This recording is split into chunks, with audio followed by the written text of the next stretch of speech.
I'm recording. Welcome, Ashley. Good to see you.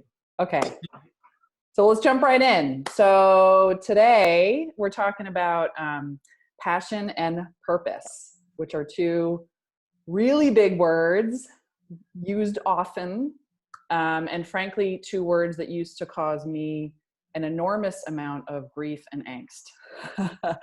And I think so much because of how I used to think about them and define them. So we'll talk a little bit about kind of how I used to think about them, how I think about them now, and then jump into some conversation around it. How's that sound? Sure. Awesome. So, okay. Passion and purpose. I used to think, yeah, if I only knew my passion and my purpose, then it would be great, but I don't. Maybe I don't have a passion, right? Maybe I don't have a purpose. And there was so much pressure tied to those words. And I think because I thought of them, well, one, very singularly, like, right, there's one passion that I have to find and have. And also really specifically in the context of my career. I have to find my career passion. My purpose is my career passion, right? Like, it was all intertwined.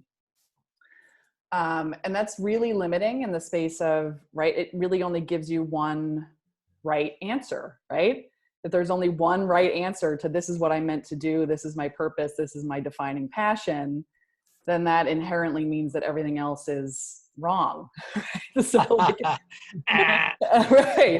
right. And Wynn's a career coach, so like he knows, right? Like this is I disabuse people of this all the time. Yeah, and you have to. And I think a lot of people come and will think like, well, there's one thing and I'm going to finally find the thing, right? Like I always say, like, if my parents had only, introduced me to the piano, then maybe I would be a genius pianist. And I just have no idea because they never, right? So it's all their fault. Anyway, so this is the way I used to think about it. And it was really limiting and really kept me stuck for a long time because, right, if there's only one right answer and you don't know what that is, everything else is wrong, then that's going to keep you immobile for a really long period of time. So how I think about them now. Purpose,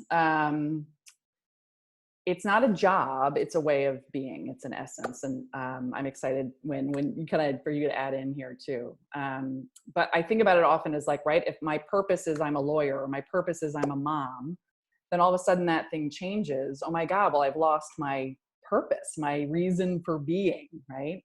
And instead, it's not so defined toward your career necessarily, but it's about who you are, what you value, and what matters most to you, what you love doing, and not necessarily in the sense of, I think we get stuck here too, and like, well, I don't know, am I a writer, or I'm an artist, or I'm a lawyer, or whatever that I love doing. It's more about how you spend your time, what energizes you, what activities draw you, the interactions that you have.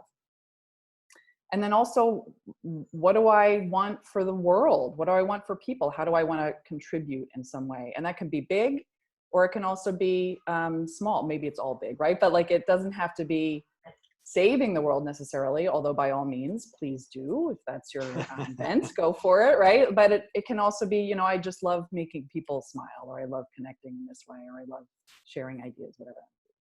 So finding all those things and then infusing them through everything that you do.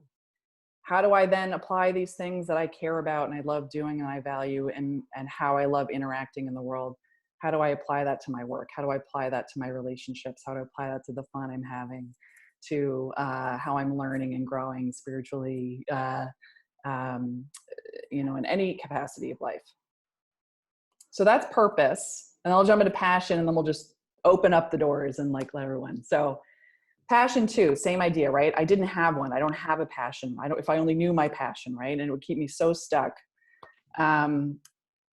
Until, well, I guess post-coaching really even, I started to realize, and I hate to define people in sets of groups, but if we're thinking very generally and broadly, some people do know this is what I've always wanted to do. This is my passion. This is my thing. I'm going for that thing. And then the rest of us, I like to call intrepid explorers. We're the ones who follow the breadcrumbs and follow the curiosity. And maybe there are a variety of different wonderful things that we can do. It's learning not that there's a right or a wrong, but there are lots of terrific options. And what do we want? What are we drawn toward?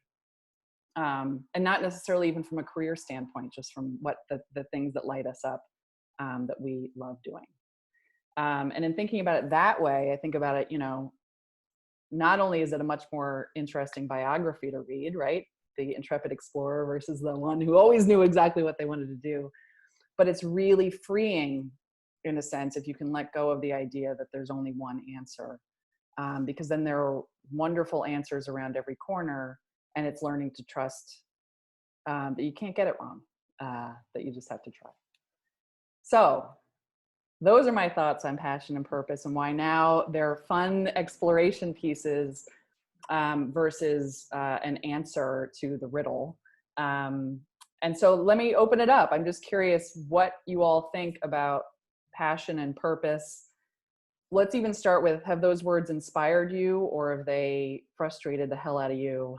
How do you feel about them in the first place? I love them. Yeah.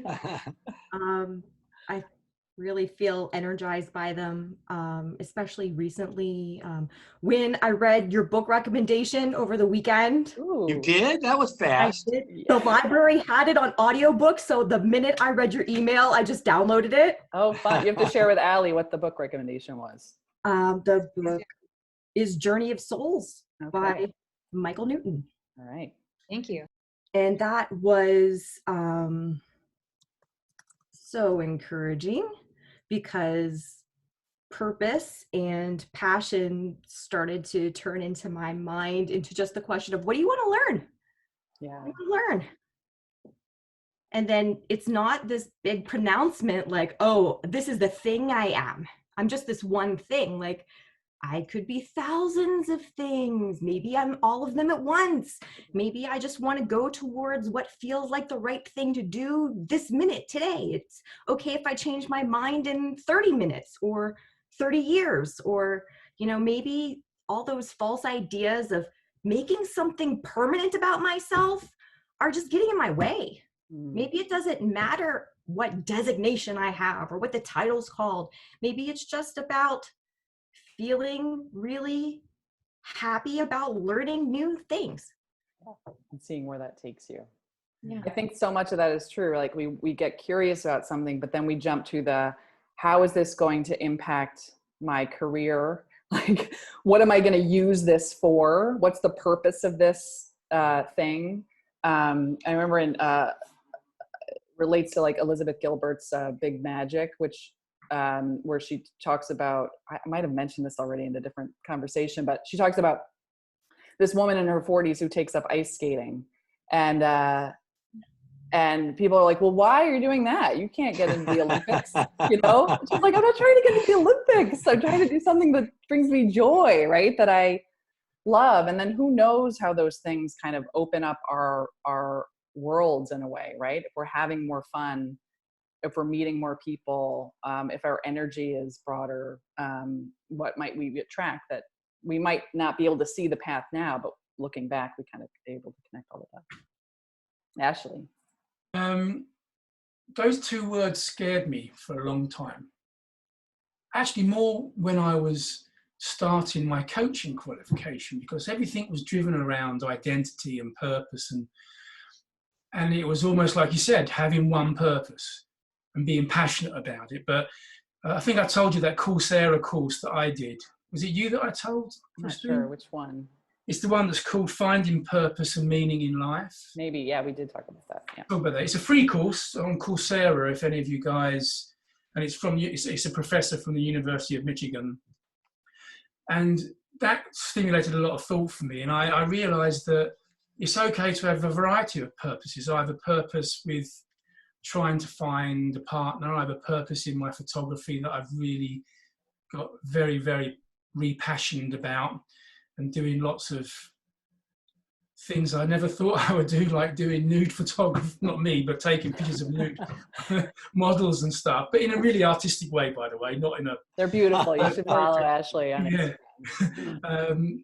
And getting nice feedback on Instagram from those pictures, and, wanting my consulting job with the medical stuff, I'm working again with people I've worked with on and off over like 15 years, and that's real purpose, and sort of have a passion about that too. So I've kind of changed recently in having, I'm a purposeful person and a passionate person, and whatever the things in my life, whatever the things I'm doing in my life, I have a little purpose and passion with that thing, and I'm trying now to live more like that.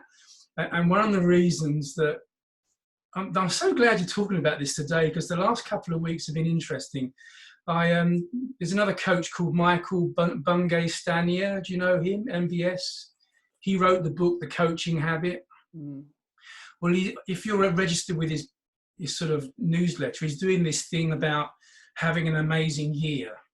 And every week he sends out a little 2-minute or 5-minute video clip of somebody he knows, or someone from all different backgrounds. You know, they're not coaches, some of these people, but one guy came on, they call him the Wizard, but he's a PhD from some university, and he was talking about having, you know, a goal for the year. And he said that it's often a waste of time because there's so many variables that will affect that goal. Unless you're like an Olympic athlete, where everything is defined and managed and trained, having a goal can be very depressing. And if you don't get it, then you spiral out of control. It's like, well, I don't have one purpose and one passion, so what do I do? You know, I'm lost. His suggestion was, it sounds stupid, but he said, have a word, just one word for the year. And I thought about that a lot. And I actually wrote to Michael, you know, he's a world famous coach, and because he said, you know, what's the word? You know, the request was, if you want to share your word with all the people in the group, do that. Well, my word was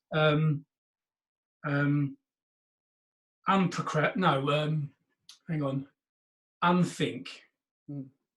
Because I underthink, I think was my word, because I overthink everything. And I wrote to him, I said, look, I overthink everything. I have to do a double blind trial in my head and this and that and go over it. And then I end up doing bugger all. So I said, my word for the year is going to be underthink. And he wrote back, he just said, I just love that. And that's really helped me. Yeah. It sounds silly, but if I'm doing a photo shoot in another week, and I'm nervous about it because it's with all lights and things, and there's going to be professional photographers, and I'm thinking, well, don't overthink it, underthink it, go and learn with an open heart, open mind. Yeah. You know, put your hand up if you feel that you don't understand what angles the light should be at. Talk to the model, because most models, the 2 models I've done already have been brilliant. Yeah. I say, look, you know, if the light's not there, you're not going to get the curve of my breast and my bum, so do this. So my words, rather than having this goal that often, it's like New Year's resolutions that you often never do. I've got a word for this year. It's called underthink. I like it. It's like unlearning. Anytime it comes out, anytime I come up with a stressful situation, like writing my blogs that I've talked to you about and stuff, I'm going to underthink it. I'm just going to throw ideas down, scribble, go away for a walk, come back, do another half-hour scribble. I mean, it sounds like a connection to. Maybe I'm stretching in the connection, but like almost a connection to value, right? Because like what I heard you kind of talking about earlier was like, I have a different passion and purpose here, passion and purpose here. I almost think about it as like, well, purpose is the values that drive us, right? That can be relatively consistent, right? And depending on where we are in our life, right? And so if it's beauty and creativity and connection and underthinking, right? Or being, right? Being present or whatever that is, then infusing that in your passions in what you're doing, right? In your photography, in your coaching, in your consulting, relationships, all of those things. How am I honoring these in this moment and using those as your drivers for your actions is what I heard. Yeah, no, I think you're absolutely right. Yeah. Which is beautiful. And definitely, right? Like a total way to kind of, it's a guide in decision making and kind of being able to trust your inner wisdom and your gut versus the thinking brain, which we talked about a couple of ones ago, right? Where we get up here. You know, you have that in coaching, head, heart, gut, right? And it's taking my head out of it and using my heart and gut more, which beautiful. Is, you know, when I met you in California, everyone said, even you said, you've got a massive heart. Yeah. Use your heart more. And I've struggled with that. because you got broken, this last 18 months, and I struggled with it. But this one word is kind of, you can see I'm smiling. It's made me, I think about things with more ease now, Yeah. Has anyone else chosen a word for Steve, go ahead. Well, something tied to that. One, I think Ashley found kind of a nice key for himself to just get a lot of things done. He'll just do things and not overthink them. And whatever project he happens to be working on, he'll just go forward with it. And he'll probably find he's accomplished a lot in all his various pursuits just by doing them. Yeah. And having that word, because then you don't have to think about which project to work on or whatever. You just go with the flow and do it. I've always been bothered by, I'm sorry. No, go ahead. I always wanted to be not always, maybe I didn't really want to be, but I kind of envied specialists. I'd watch people on the news who would be specialists on something, get interviewed, and I'm like, I'm never going to be interviewed about anything because my interests are like, I got 50 different interests going on like a merry-go-round in my head, and they come around every year or two and I work on them or something. And then, encyclopedist or whatever was my definition. But I tried to look beyond that to bigger things that I was passionate about, like nature or beauty. And I found that has helped me. And then the other thing, finishing projects, like starting something and finishing it in some sense. I don't really necessarily consider anything finished, maybe, especially if it's artistic. But it's a little bit like Ashley was saying, having those underlying words, a word or two in your head, and then just seeing where those take you or freeing you to just do it rather than try to push it in a certain really narrow direction. Yeah. It's I think really that's the point. I think that you're because we can have a million things, right? It is about at some point making a choice to move in a direction. Otherwise, that's the difference between staying here stuck with, there's so many things I could be doing. Anytime you think about moving, well, what if this is the right way, right? Like, and then we kind of get in that place of just not moving anywhere. We say all the time, hesitation is a dream killer, right? Versus going in and exploring and seeing if it's fun and interesting, or even acknowledging, well, that didn't work, but now I know, right? Like now, but versus before I had no idea. And so, what I love about that is saying, okay, well, what are the themes? And how do I explore those and make sure that I'm honoring those things in my life that are really important to me. So, Wynn, I don't know. I'm very curious your thoughts on passion as a career coach too. I'm on the same page. I love the idea of taking it down to a word. I was trying to think of a word, and I've gotten closer to a phrase. But that's just on a mechanical level, it's worth taking your experience apart. And the thing you tend to choose with passion or purpose is expertise. And I think of ourselves as contributing not just expertise where we are, but we also contribute our skills and abilities. You don't need to so much just focus on the distinction between skills and abilities, but the distinction between skills and abilities and expertise is an important one. So I'm going to give a talk to recent graduates in September. And I'm going to point out that what they learned and how they approach things in English class or in labs in chemistry is exactly the same thing that they're going to use in a job in a bank or a marketing firm or what have you, if they don't think about it in terms of the expertise, but in terms of the skills and abilities that they brought to it. Yeah, I love it. It's true. I think we get so caught up in what's the role or how does this fit into a specific, like what's the specific job versus just what are the things I learned along the way? What are the skills I love using that I'm great at, or what do I want to learn more of? Right. Go ahead. Sorry. No, go ahead. No, I was just going to say, you're repeating learning, and so Julie took it to the next level of abstraction. The path isn't even about bringing skills and abilities, but just pursuing something different all the time. Well, so I have a word of the year personally, which is mastery. Not because I think that I'm going to master anything necessarily, or that you necessarily can. But it came from the book Drive by Daniel Pink, and the idea of there's always going to be something more to learn and explore and grow into, and letting go of the idea that I'm going to get there, like that there's an end path to this. There's always going to be a learning and exploration. And if you embrace that as the journey versus once I get there, then this will be, it's so much more freeing.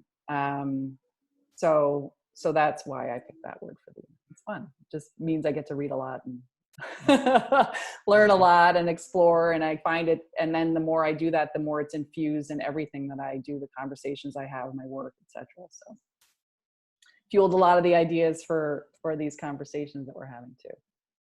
So I wanted to put forth, I had a word too. When talked about how I brought things to abstraction, and that's kind of tied into the word. My word for 2020 is fly.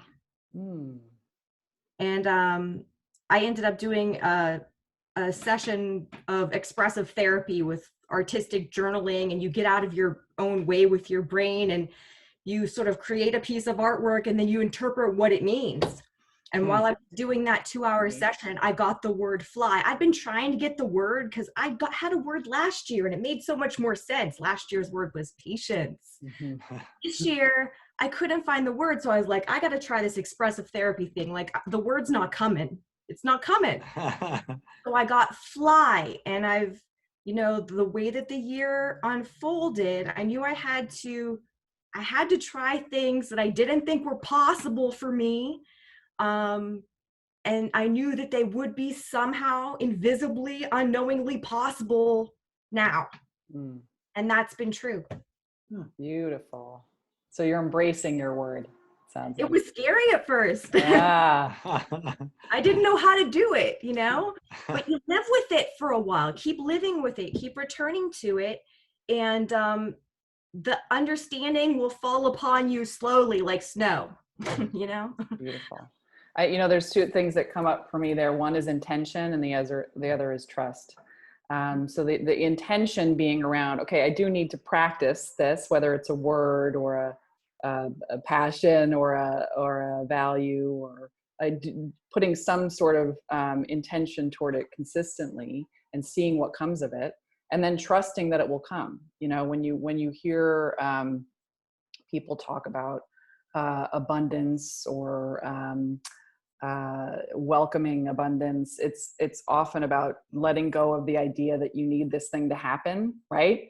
That I want this to come begging for the answer, because within that inherently there's no trust that the answer is there. And so that's the letting go and letting things come to you and trusting that they will. And then they do in ways that we couldn't predict. I mean, I think that's the thing. We think we can get it all figured out. Kind of to Ashley's point, like maybe like I have my whole vision of where I want to go. I think the art of it is knowing, okay, well, maybe where's the vision? Where do I want to go? But allowing things to come up along the way that surprise us, that we never would have guessed, and following the breadcrumbs when they do. I don't know. Any other thoughts on passion and purpose and driving? Like, how do you, I don't know, what's the benefit of not knowing your passion, I guess? I guess I was thinking about this because I'm like, I think it can be quite jarring even for the people who've always known this is what I want to be doing. Then all of a sudden something happens in life, right? We get to a certain age and things change, and all of a sudden, wait, what if it's not my passion anymore? So I heard this the other day, it just made me, which was, I don't know if you've talked about finding your zone of genius, or the thing that really like your greatest strengths, or the things that you love doing, and recognizing what's your zone of genius versus your zone of excellence. So what's the stuff that you're still maybe great at, but don't really have a passion for anymore, and recognizing that and maybe being able to let go of that. I don't know. I saw when you had something you wanted to say. It was, I read a book, and I can't remember what it was. It talked about that distinction. I thought I'd forgotten that. That was great. Yeah, I think The Big Leap with Yeah, Gay Hendricks talks about. And he talks about in that book our upper limit problem, which is we only feel like we can get a certain level of happiness and something bad's going to happen. So, like really exploring that. It's a good book around your zone of genius. So, So any thoughts on that? Like recognizing your zone of genius versus your zone of excellence? Being willing to let go of your excellence? I feel like genius is more about something outside of myself that I have access to, sort of in the Elizabeth Gilbert big magic way. Like she talked about not being a genius, but having a genius. That genius stops by. It's inspiration or fire, and you can catch it if you're waiting for it to come. You know it's going to come. You keep showing up for it. Whereas excellence, I feel like, is something.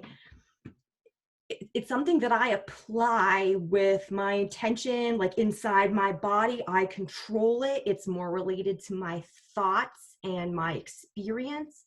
So my excellence comes from how I make use of all of me that's present in the moment, but the genius doesn't belong to me. It's like, she'll come through in a minute, but like I have to know what is available to me at any given moment to use. So like if the genius is in town, forget excellence. Like I'm riding with her. I'm going with her.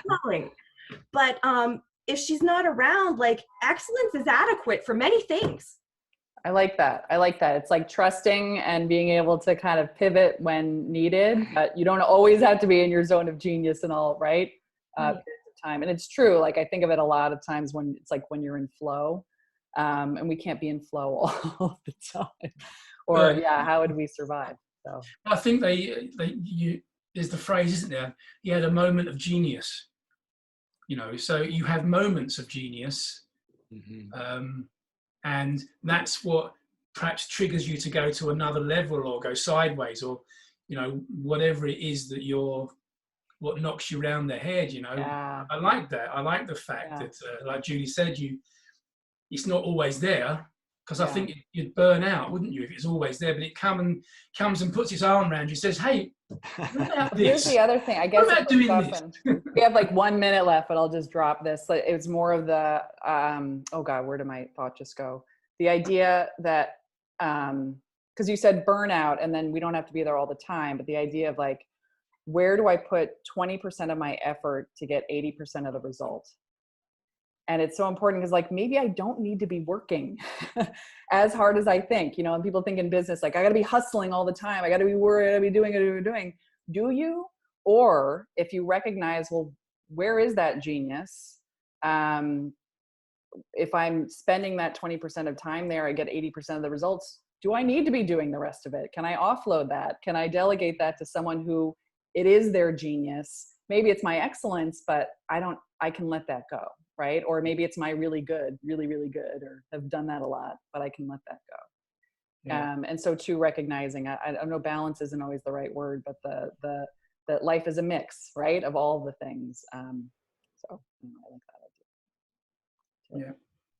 So I'll leave you with that. Think about where do I spend 20% of my time in order to get 80% of the results in whatever I'm doing, whether it's, my work, my career search, my health, right? Anything. And how do I kind of focus more on that thing? That'll be your point to ponder until the next time we meet, which who knows when it'll be.